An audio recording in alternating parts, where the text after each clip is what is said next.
प्यारे बच्चों, किसी एटम के इनसाइड न्यूक्लियस के अंदर जो प्रोटॉन और न्यूट्रॉन होते हैं उसको हम क्या कहते हैं? न्यूक्लियॉन्स कहते हैं। अगर हम किसी एटम का न्यूक्लियस देखें तो किसी एटम का जो न्यूक्लियस होता है इसमें जो प्रोटॉन और न्यूट्रॉन होते हैं, ठीक है, तो उनको हम क्या कहते हैं? न्यूक्लियॉन्स कहते हैं।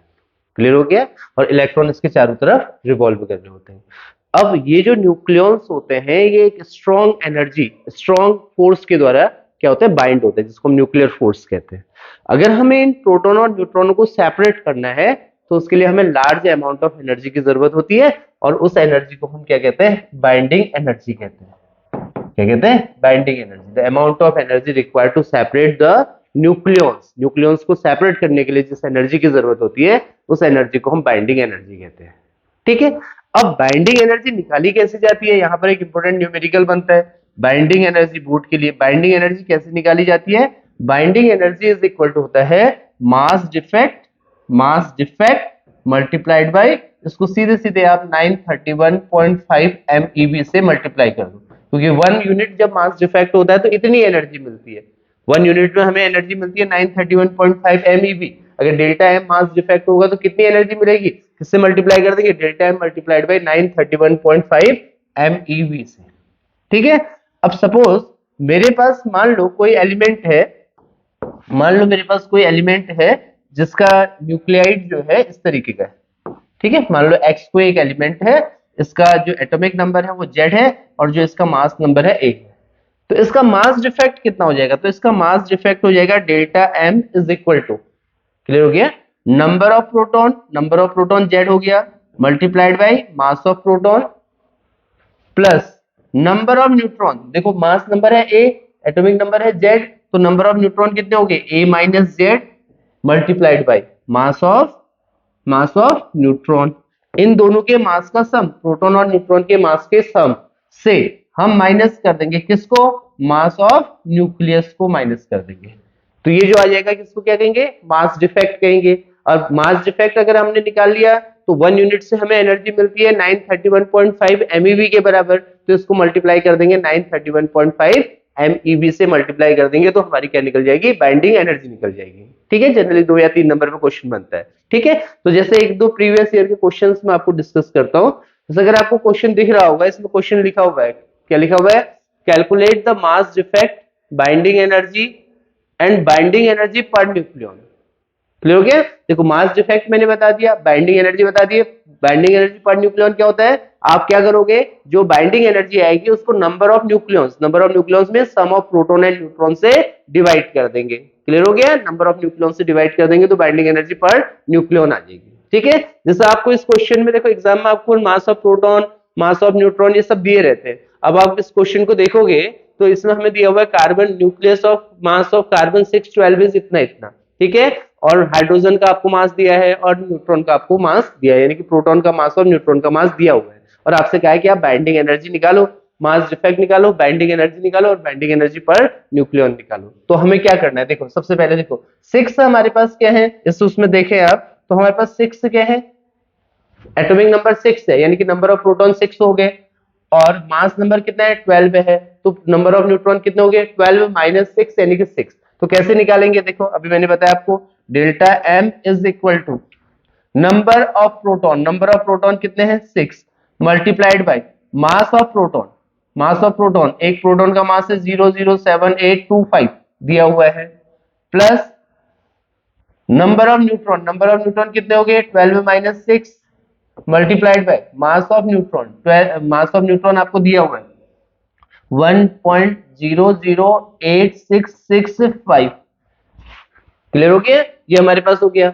अब माइनस मास ऑफ न्यूक्लियस, ये देखो न्यूक्लियस का मास कितना दिया हुआ है, ये आपको क्वेश्चन में दिया है 12.0000060 पॉइंट के बाद। ठीक है, तो अब यहां से हमारे पास क्या हो जाएगा? देखो delta M is equal to, दोनों में यहां से देखो 6 और यहाँ 12 माइनस 6 आ गया, तो 6 को कॉमन ले लो तो ब्रैकेट के अंदर हो जाएगा 1.007825 प्लस 1.008665 माइनस 12.000000, ये हमारे पास हो गया। ठीक है, सिंपली कर दो, delta M is equal to 6। ठीक, अब आप इन दोनों को ऐड कर दो, देखो ये दोनों को अगर आप ऐसे ऐड कर लेते हैं ऐसे कर लो, नहीं तो नॉर्मली कैसे जैसे भी ऐड करना चाहो, तो यहाँ से इन दोनों को ऐड कर दो। देखो 5 और 5 कितना हो गया 10, 6 और 2 कितना हो गया 8 और 1 9, फिर हमारे पास 6 और 8 14, फिर 8 और 7 15 और 1 16, क्लियर। यहाँ पर आ गया 1, फिर हमारे पास आ गया 0.2 माइनस 12.000000, ये हो गया। अब सिंपली इसको सिंपली 6 से अंदर इंटू कर दो। देखो 6 जीरो में आपका 0 आ गया, ठीक है। फिर 54 आ गया, 4 आ गया, फिर 24 29 हो गया, फिर 36 38 हो गया, ठीक है। 6 बन जा आपका 6 हो गया, 3 9 हो गया, फिर ये 0 हमारे पास 0 रहेगा, फिर पॉइंट आ गया, फिर ये 12 आ गया, माइनस हमारे पास हो गया 12.000000, ठीक है। तो डिफरेंस निकाल दो, delta M is equal to इन दोनों का डिफरेंस निकाल दो। देखो सीधे सीधे हमारा जो डिफरेंस आ जाएगा 0.098940, क्लियर हो गया, इतना यूनिट हो गया।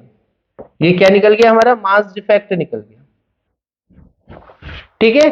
अब आप इस मास डिफेक्ट को मल्टीप्लाई कर दो, किससे मल्टीप्लाई करोगे, ये मास डिफेक्ट निकल गया, उससे पहला पार्ट पूछा है मास डिफेक्ट निकालने के लिए, तो क्या फर्स्ट पार्ट हो गया मास डिफेक्ट, ओके। अब आप क्या करोगे, इस मास डिफेक्ट को, ये जो मास डिफेक्ट हमारे पास आया, इस मास डिफेक्ट को हम किससे मल्टीप्लाई कर देंगे, इस मास डिफेक्ट को आप मल्टीप्लाई कर दो, किससे मल्टीप्लाई कर दो, मास डिफेक्ट को किससे मल्टीप्लाई कर दो, आप इसको सिंपली मल्टीप्लाई कर दो, ठीक है। तो binding energy is equal to हो जाएगा हमारे पास mass defect multiplied by 931.5 MeV, clear हो गया। मास डिफेक्ट आपके पास आ गया है, कितना आया था अभी हमारा mass defect 0.098940 multiplied by 931.5, okay. तो ये जितना सॉल्व करके आ जाएगा इतना हमारे पास MeV ये एनर्जी आ गई, इस बाइंडिंग एनर्जी आ जाएगी, मल्टीप्लाई कर देंगे तो बाइंडिंग एनर्जी आ जाएगी।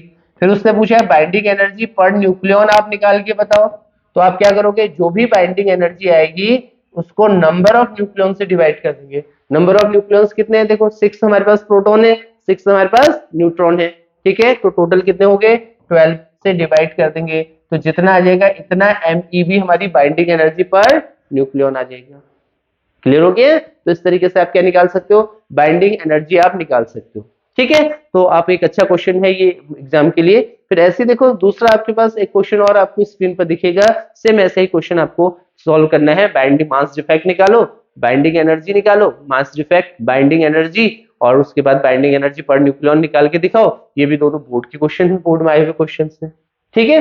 तो एक अच्छा क्वेश्चन आपके पास बोर्ड के लिए रहता है, तो आप ऐसे क्वेश्चन को सॉल्व कर सकते हैं, ठीक है।